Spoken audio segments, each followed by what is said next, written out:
Hello and welcome to Cinema Reels, the gambling movie podcast where we talk about which movies are the film equivalent of a natural 9 and which need to be thrown out with a comically large baccarat paddle. I'm Jessica Welman, possessor of 2 useless film degrees and the editor of SBC Americas, and I'm joined by SBC Media's commercial director John Cook and our multimedia editor James Ross. John, are you laughing at my education credentials?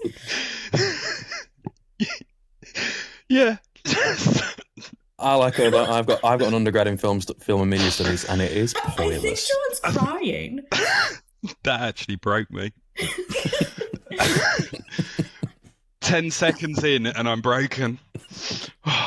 Deep breath. I don't know why you're broken, because today is going to be an absolutely glorious day, because we are talking about the 1967 film Casino Royale, which is a Bond spoof, and I think we'll get a certain amount of Bond talk in here. But we're going to start with, what is your favorite James Bond song?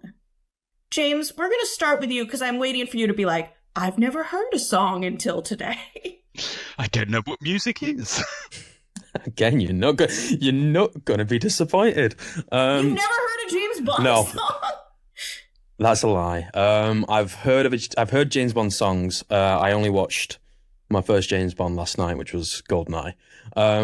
But I didn't know these were songs from James Bond. Louis Armstrong's We Have All the Time in the World. Okay.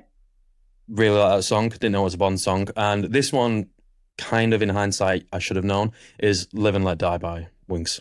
Okay, so this is, I think John will understand, because he's about my age, that mine is also Live and Let Die. Because a certain band covered it in the 90s.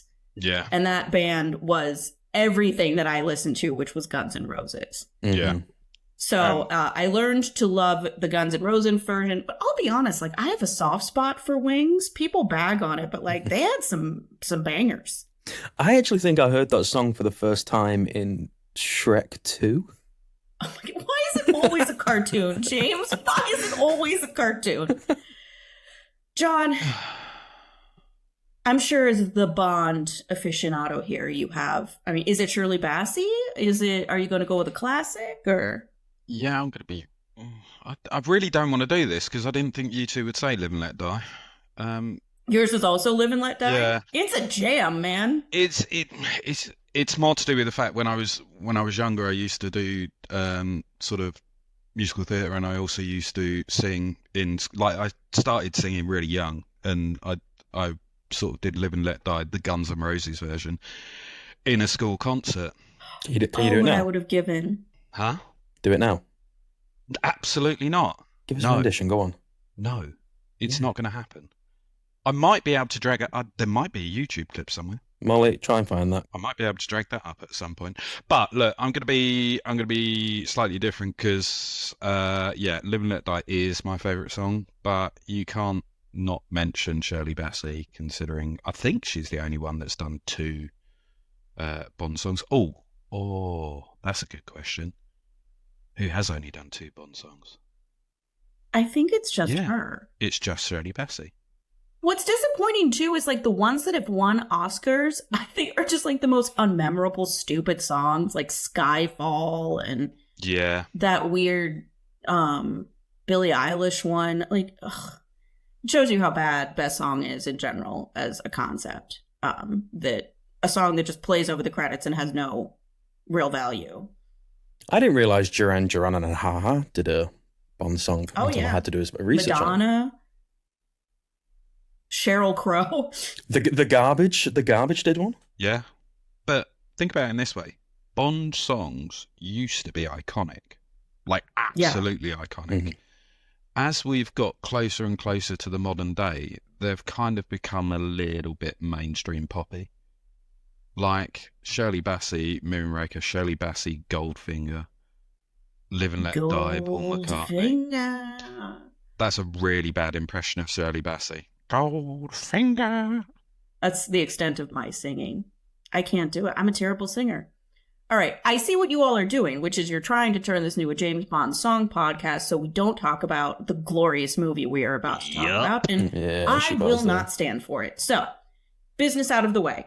if you have not seen the 1967 Casino Royale, now is your time to tune out because I say we're going to be spoiling it. I don't know if this movie has a plot per se. That I'm not sure, even if we talk about it, that you will, if you're going to enjoy it, you're still going to enjoy it. That I will say, this is a very rudimentary spoiler alert. I don't really think it makes a difference in this particular case, but if you are one of those very intense spoiler-averse people, now's your time to tune out.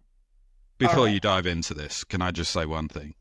Fine. Irrespective of whether or not we're giving spoilers here, just a little bit of advice to the listeners out there.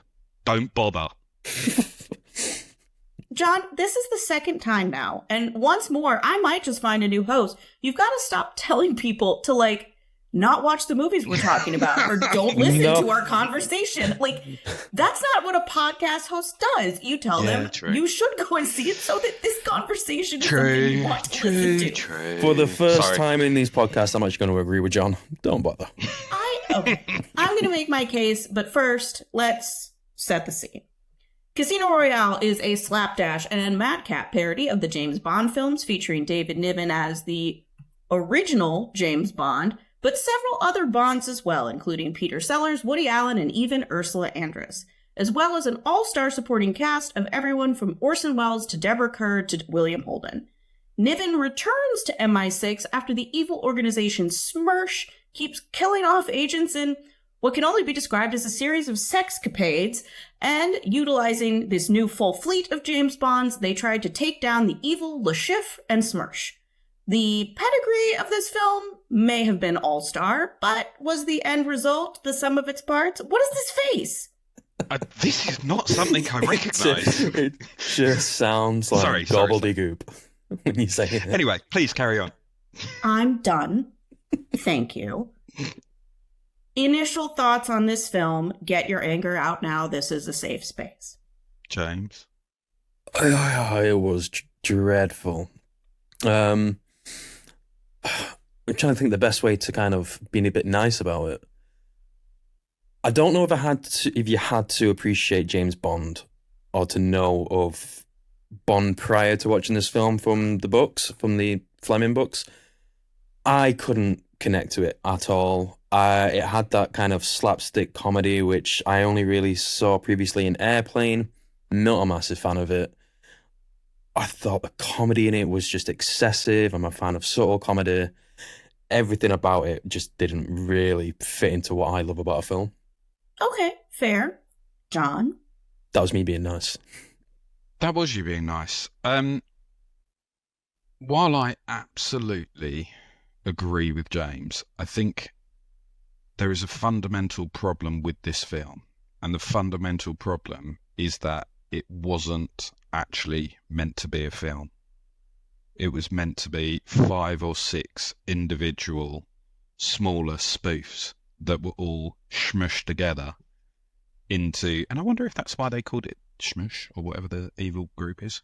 Turns out, I thought SMERSH was just like a funny word. Turns out that's actually like a Russian counterintelligence, like a Russian bad guy group from back in the day. It actually was. Oh, okay. SMERSH. I just thought it was just like some goofy guy in a writer's room was like, what's a funny word to say over and over again? SMERSH. But it historically actually a thing. Yeah. Look, because it was all just smashed together, it was it just made absolutely no sense. And I have to agree with James, the comedy it wasn't really slapstick though, it was beyond slapstick. It was just kind of like absurdist, I think. It was absurdist, yeah. That's the best way of putting it. It was completely absurd. My note said stupidity at its worst. I liked this line from Roger Ebert. He said, "This is possibly the most indulgent film ever made," which I am inclined to agree with. So here's what I'm going to do right now. I'm going to give you guys a little bit of background on this film that will explain a lot of why chunks of it feel smushed together and why other pieces you feel like you're like, how did we get here? What just happened? So Charlie Feldman produced this movie and obtained the rights to this Ian Fleming book. However, over in another world, MGM starts making Bond movies with Sean Connery. What Charlie Feldman wants to do originally is essentially take the magic of What's New Pussycat. If you ever saw that movie, it also has Peter Sellers and Woody Allen in it, who are both in this movie, and kind of recreate it with Casino Royale. Goes through a bunch of writers. Billy Wilder wrote a treatment of this. Ben Hecht wrote a treatment of this. Joseph Heller, the author of Catch-22, wrote a treatment of this. So it took a while to get a script together. They finally get a script together, and the script is essentially that section in the middle with Peter Sellers and Orson Welles, which is the book. You know, Le Chiffre is a Baccarat player, Peter Sellers is Bond, etc., etc. They start making this movie. So first off, I was watching a documentary about this because I did want to understand a little more. Like the DP, the cinematographer on this movie, someone was like, Ursula Andress never looked better because the DP took 4 hours to light like a single shot of her. So that was really slow. Then on top of it, Orson Welles and Peter Sellers hated each other.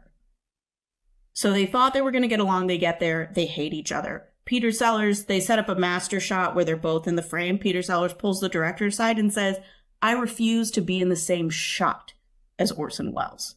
So this just becomes increasingly untenable and difficult. Peter Sellers doesn't show up half the time. And so what happens is they are like, we have no other choice. We have to fire Peter Sellers. Yeah, he left early, right? Yeah, so they fire Peter Sellers and then proceed to be like, well, what do we have and how do we jerry-rig a movie around it? And that's where the David Niven piece comes in and where they create that segment at the beginning. That's actually directed by John Huston, which is like crazy to think about. Apparently he was settling a gambling debt. So they're like, okay, well, we'll make it so that there are a bunch of different Bonds and he's just kind of the main alternate Bond in the middle and they're all taking down SMERSH together. And so that's why it's super disjointed. At the end of the day, this film had 5 different directors. It had, probably 40 different versions of a screenplay. Most days they were showing up on set and it was being rewritten day of. So that's why it's an incredibly disjointed piece where like there's that moment where Peter Sellers like randomly jumps in a race car and yet you don't see him drive the race car anywhere. And next thing you know, he's being tortured psychologically by Orson Welles and it doesn't make a lot of sense. That's why. So for me, I give a certain amount of partial credit. It's kind of like why Bohemian Rhapsody won Best Editing.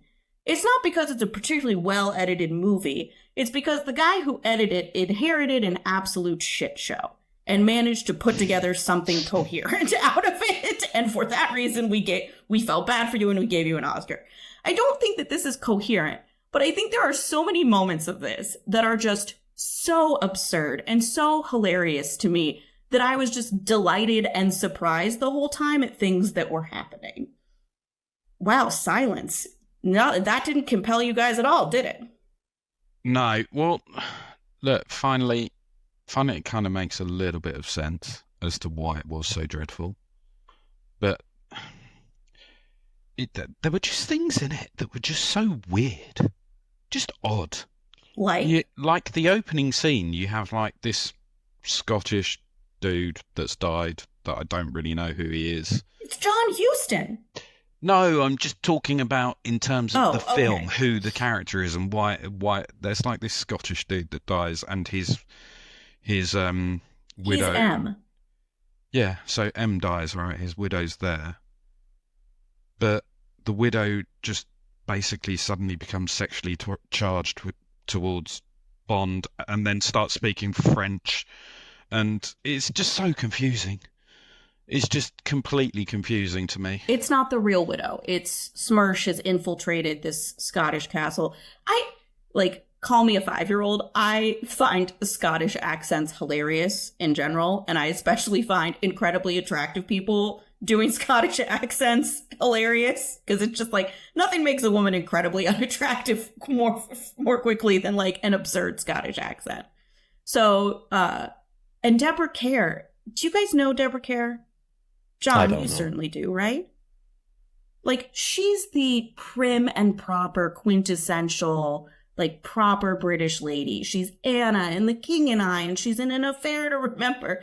And her just being this, like, sex-obsessed, Scottish accented weirdo was just on a bingo card of things I didn't think existed in the world. So getting to see Deborah Kerr do this like completely wackadoo out there thing was such an absolute delight to me for 10 minutes that even though it didn't make a lot of sense and that section went on too long, I was in love with it. I think James might have died. Or replaced us with a screenshot of James. Yeah, no, I've just left this conversation now. I can understand where you're coming from in terms of the production side of things and then also the post-production.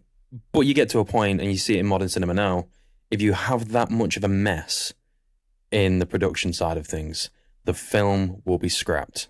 It will be done. And the best thing for this film would have been to have been scrapped. Do you think that's why they just basically had a ridiculously large cast of stars? Yes. Like, there was some amazing people in there. And, like, there was a cameo with my favourite comedian in the world, Ronnie Corbett. Wait, let's play a quick game. James, I want you to name the people you recognize in this movie. Woody Allen. Woody Allen.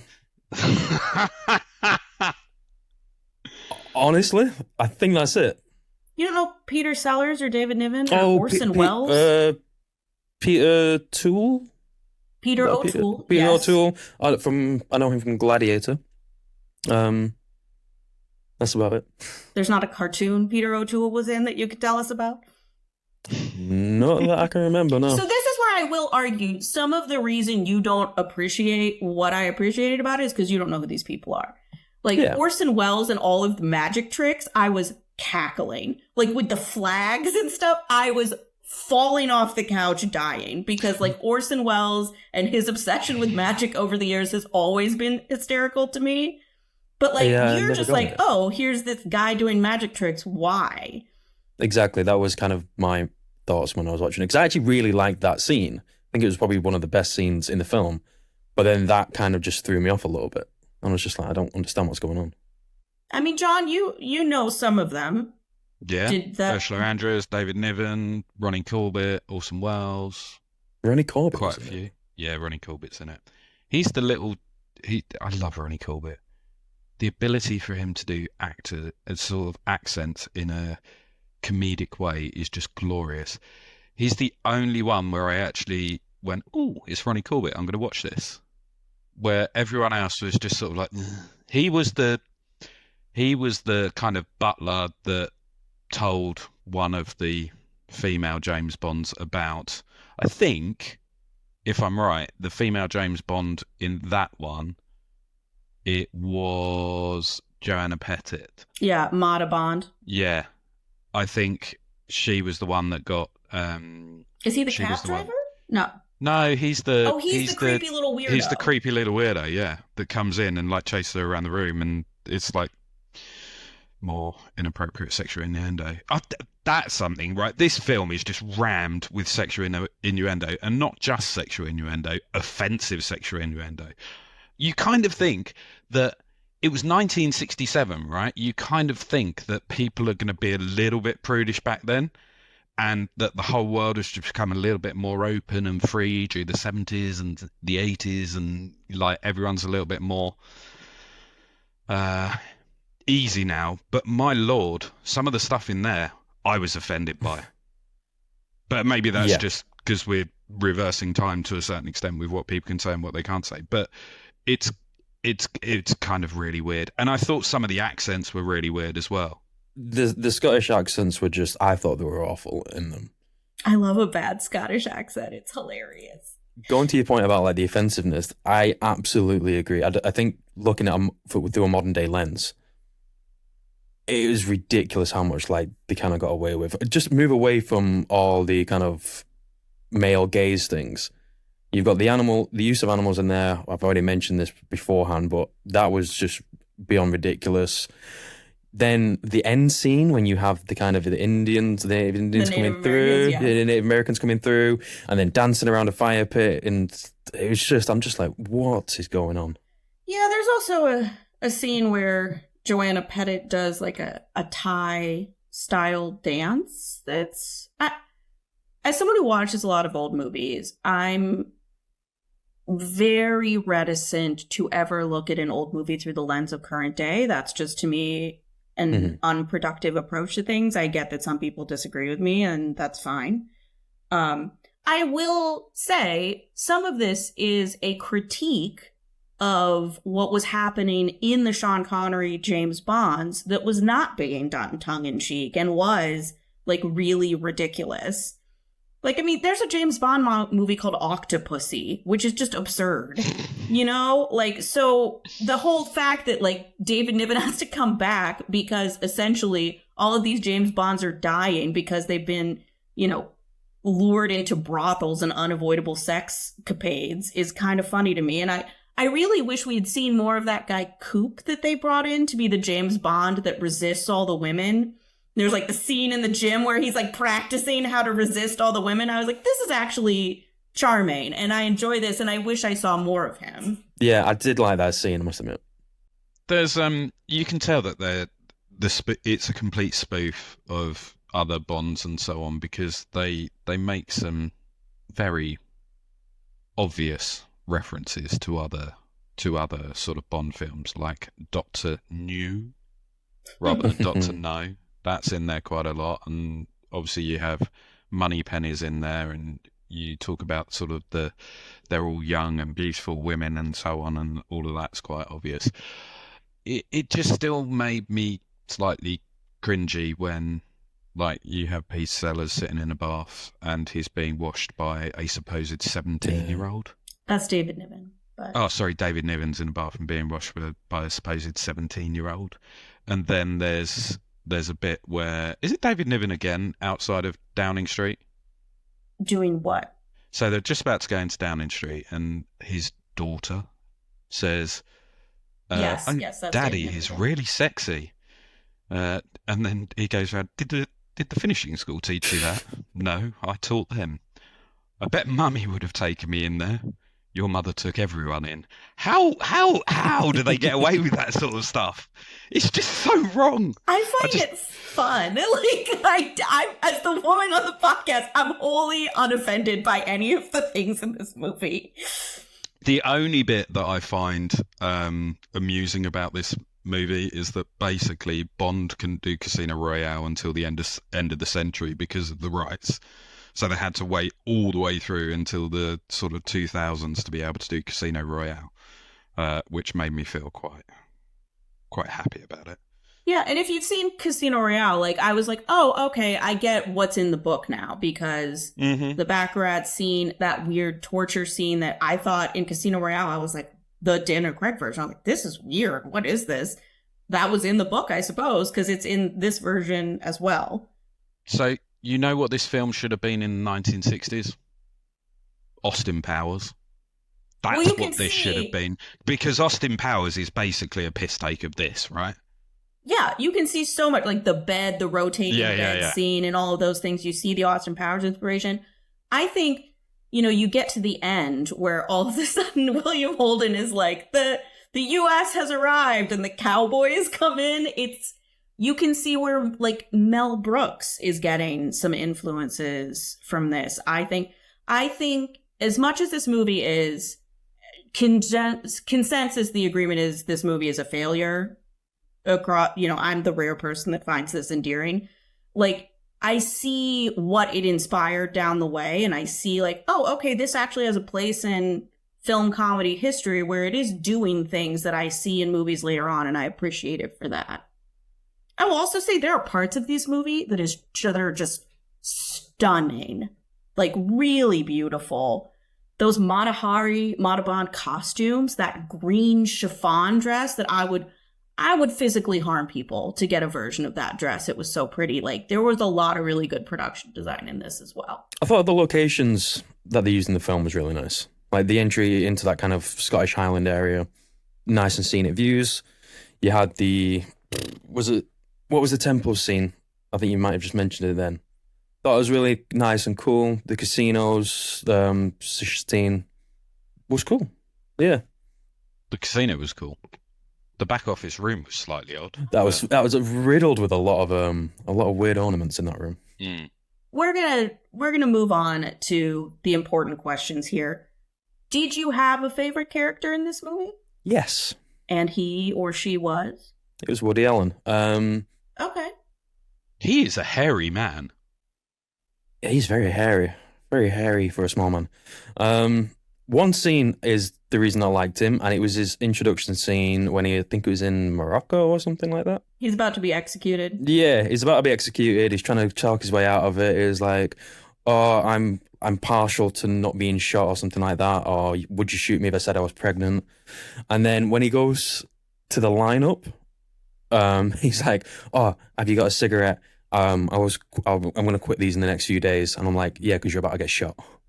I thought that was just a really funny scene, and I've just done it no justice whatsoever. But I think that was a really good Woody Allen-esque scene, which he's probably renowned for in his films and them one-liners. Really liked him. Didn't really understand the twist at the end. Well, I didn't foresee the twist at the end, but didn't really like him at the end. But that scene kind of highlighted it for me. All right, John, any character you liked in particular? I quite like the taxi driver, actually. I don't know who that He was fun. But I thought it was hilarious how they got put in a taxi to go from to go to West Germany, Whitehall to Western Germany, and he had a huge sort of the statement of West or East Germany? West. Oh yeah, good. And then he gets out and goes, all right, Marco, where can I find a fish and chip shop? Which I thought was kind of funny. But my real favourite one was probably Ronnie Corbett, just because I love Ronnie Corbett. I know that's such a bad cop-out, but he was amazing. His cameos are brilliant. No, I liked his little piece was fun. Yeah. I'll give a shout out to Niven as well. David Niven, was it? Is correct? Niven, sorry. That's Niven. Sir James Bond, isn't it? The older one. Yeah. Yeah. Mm-hmm. Out of all the Bonds in there, he's the only one that I can actually stand on the screen for more than 5 minutes. So I'll give him a shout out as well.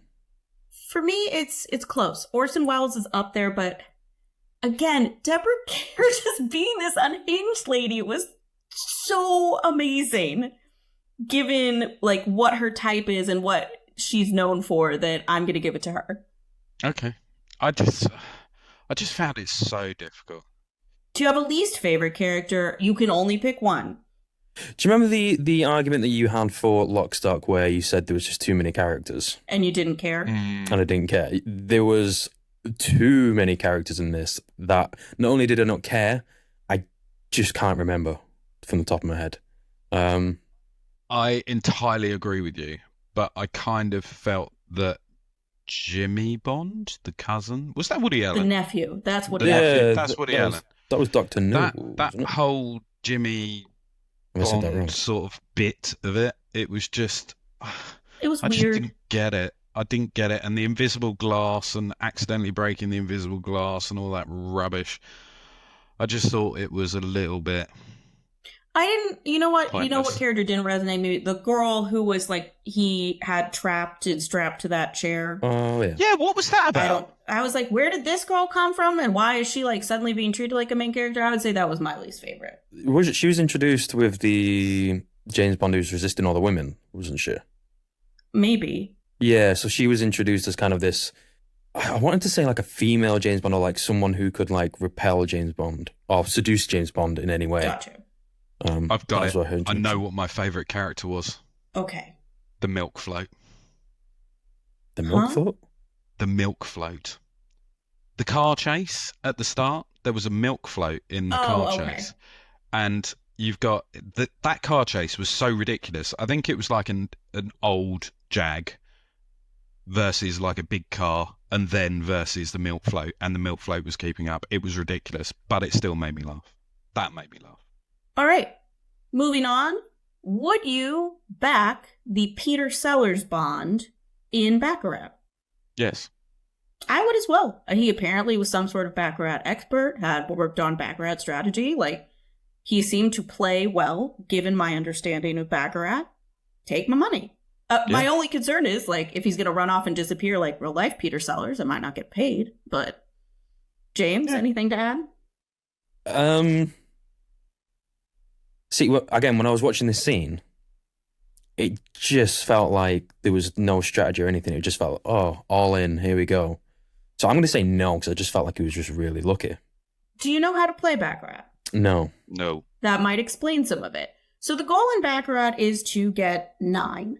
So, when you have a 5, you can choose to take a third card, but, and it's the full deck. I know you really only kind of see 2 through 5. It is a full deck card game. So what he did on the big hand was actually, I thought, a really well done version of how to convey someone's good at cards. He has a 5, which is not super strong, but the way he plays it and his demeanor suggests to Lashif that he has something strong. So he, who also has a 5, chooses to draws another 5, and then has a 10, which is a 0 in Baccarat, and loses. And so, through his play, he convinced this guy to make a move where he would have tied the hand, and it actually, I think, is the banker. You win. I don't know if there are pushes in Baccarat. And he convinced, persuaded him very subtly to make a play that ended up losing. Okay, so played the man, not the game. Okay. I'll retract my comment. I'll back him then. Fair play.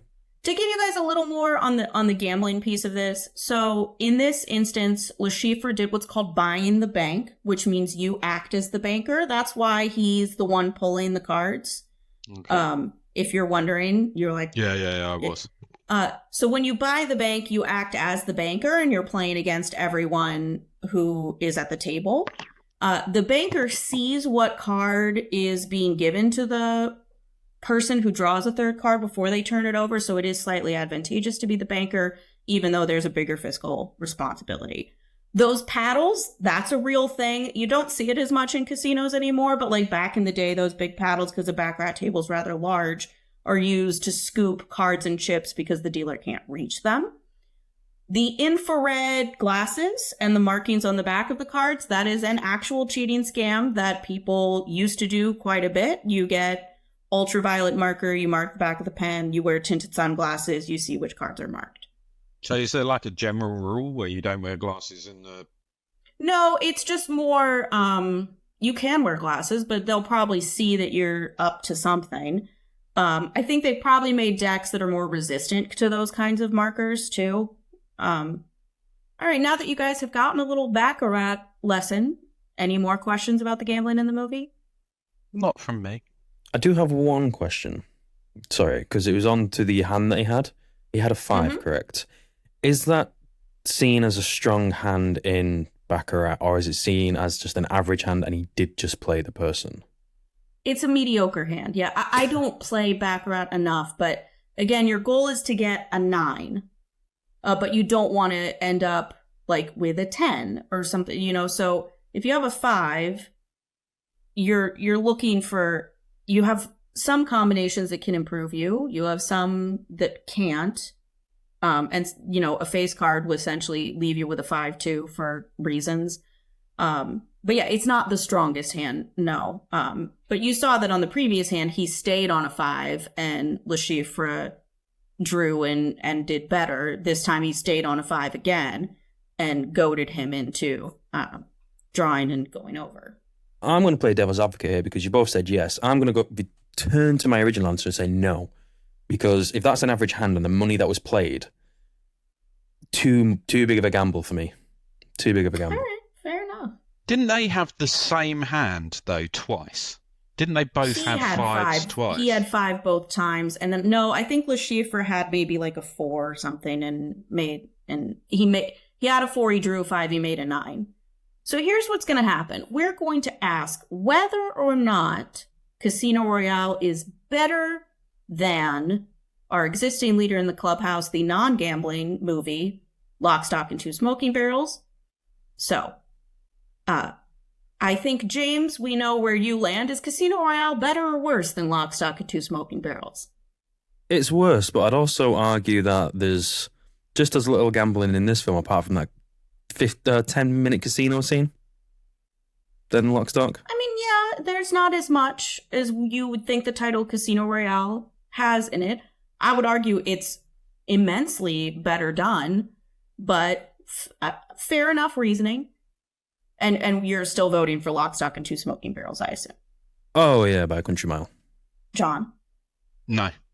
I can't do that because I disagree with you. I think there is more gambling in this than Lock, Stock. There's more, just not a substantial amount. And it's a fairer representation of what gambling is. So based on what I said at the end of the last episode, that it was unfair for Lock, Stock to be top of the clubhouse. No. I hate this film. Ridiculous. Oh, so you think this is a better film than Lock, Stock? Absolutely not. But I'm doing this based on the fact that Lock, Stock needs to go. John, have I ever told you how much I love you for your principles? Yeah, no. Because that is, it's literally tearing me apart. I'm glad it's tearing you apart. I'm so excited then because we. Oh, actually, you know what? I'm going Lock, Stock. Yeah! You got my hopes up for nothing? No, I can't do it. I can't do it. It's so bad. Yes, I was so excited.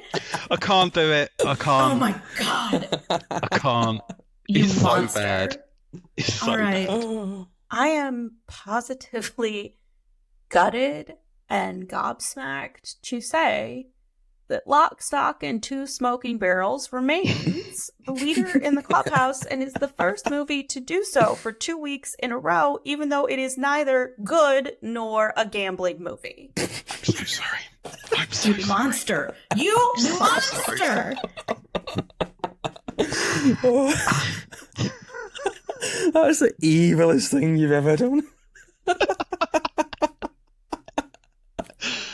I just couldn't. Gentlemen, I know we said on our last episode that James was going to do the quiz for this. In hindsight, I'm relieved because given he can only identify one person in this, I can't fathom what the questions would have looked like. We better know our Woody Allen trivia, apparently. I am relieved as well, so. We may or may not have gotten a complaint from the group here at Cinema Reels internally about the fairness of these quizzes. And I, as quizmaker, don't want to identify the person who was upset with the nature of how the game was being played, but What was that, John? James. Oh, I'll own it right now. I complained. Yes, I outright complained. I think I have a solution here, and I also think that it's time to up the stakes, which means we're going to have a contest where your scores in this are cumulative over a series of 6 episodes. That being said, we are still going to declare show-by-show winners, and you get to pick which movie is on which side of the die, but I think cumulative scores are probably going to be more important to you than undercutting someone by a single year when providing your answer. Okay. All right, I'm glad we're all in agreement. Here we go. The Burt Bacharach song The Look of Love was nominated for the Best Song Oscar, but it did not win. Which of these songs' fellow nominees did? A. The Eyes of Love from Banning. B. Talk to the Animals from Dr. Dolittle. C. Bare Necessities from The Jungle Book. And D. Thoroughly Modern Millie from Thoroughly Modern Millie. Since James lost last week, John, you will answer first. I genuinely don't know. But the first one you mentioned, I was like, nah, never heard of it. And then the next 3, I was kind of like, oh, definitely that. Definitely that. Definitely. It's not going to be Thoroughly Modern Millie. Bare Necessities. Bare Necessities. James? Can you read the questions? The answer to me again, please. The Eyes of Love from Banning. Talk to the Animals from Dr. Dolittle. Bare Necessities from The Jungle Book. Or Thoroughly Modern Millie from Thoroughly Modern Millie. Talk to the Animals. The answer is Talk to the Animals from Talk Dr. to Dolittle. the Animals. Yeah. That's not how that song goes. I don't know it, but I'm going to do it. If he didn't know it, he got the first little bit, talk to the animals, right? He didn't get the rest of it right, but... All right. Later in his career, Orson Welles accepted a wide range of offers to make commercials for various products. Which of these products didn't he shill? A. Frozen vegetables. B. Photocopy machines. C. Gasoline. Or D. Diet pills. James. Frozen vegetables. John? He's gone for the one that I wanted to go for, so I'm going to go diet pills. I feel like the other three are just like epitomise that era of what was being sold, if that makes sense. The answer is diet pills. Oh, okay. You guys have never heard I forget, none of you like old stuff. There's like, it's kind of famous actually, the Orson Welles tapes of him like being very disgruntled about the copy about frozen peas and how terrible it is. No. It's a really fun clip to go watch on YouTube. You guys should do it. It's a good time. All right, we are tied 1-1. Most James Bond films have been financial successes. Adjusted for inflation, which James Bond movie, and we're considering all of them except Casino Royale 1967 because John doesn't think it belongs in that canon. It doesn't. Does the one Warner Brothers one not belong in there either? Good point. But this is a spoof. Okay, so the Warner Brothers one is in play here, but the question is, of all the James Bond movies, we are adjusting for inflation. Which James Bond movie made the least amount of money? A. The Living Daylights. B. License to Kill. D or C. Octopussy. Or D. Never Say Never Again. Believe this is John's turn to go first. License to Kill. James? I was going to say Never Again. Are you just picking out of just what title sounds fun to you? No, it's I know of. I was either going to go for you have no frame of reference for this. No, so. I knew of Octopussy and the one that John said that A I'd never heard of and D you've never heard of. Never heard of. So I've just gone with product of elimination. Reasonable logic, but the answer is B. License to Kill.